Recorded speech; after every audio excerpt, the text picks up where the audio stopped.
Ça t'est déjà arrivé de te disputer avec ta moitié et de te rendre compte qu'au bout de 30 minutes de dispute, vous dites exactement la même chose mais avec des mots différents? Ça peut s'expliquer notamment parce qu'on n'a pas tous le même mode de communication. La PNL, donc la programmation neuro-linguistique, nous explique qu'on a un mode de communication qui est basé sur notre sens prédominant. On a 5 sens, on les connaît tous, donc la vue, l'ouïe, le toucher, l'odorat et le goût. Donc selon le modèle simplifié, on va d'abord avoir des personnes visuelles, donc à peu près 60% de la population, qui vont avoir un vocabulaire tourné sur tout l'aspect visuel des choses, donc tous les mots qui sont vraiment en rapport avec la vue. Ils vont utiliser des phrases du style je vois ce que tu veux dire, c'est clair, ou de mon point de vue, je pense que. Ça va plutôt être des choses comme ça.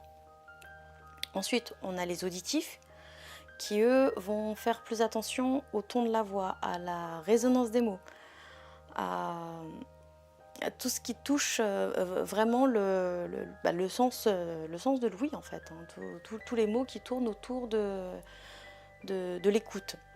Ils vont plutôt utiliser des phrases comme ça sonne bien, j'entends bien, ou ça me parle.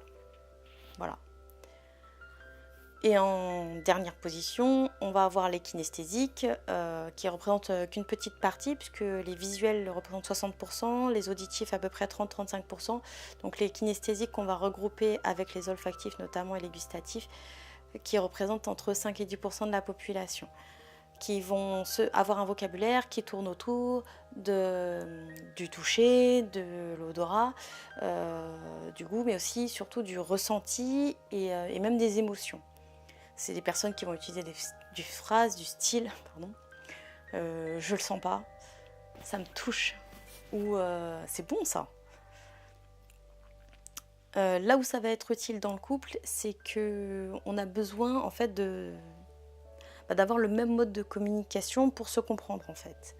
Et si on reprend l'exemple de Tony Robbins dans son livre Le pouvoir illimité, où on a un homme visuel qui va montrer son amour de façon vraiment très concrète, hein, qui va offrir des voyages, qui va offrir des dîners très chers, qui va offrir de très très belles choses à sa conjointe ou tout simplement à sa fiancée, mais que sa femme, elle est kinesthésique et elle s'attend plutôt à recevoir des attentions du style une caresse, une émotion, un rapport par exemple à un souvenir, voilà, des choses dans ce goût-là.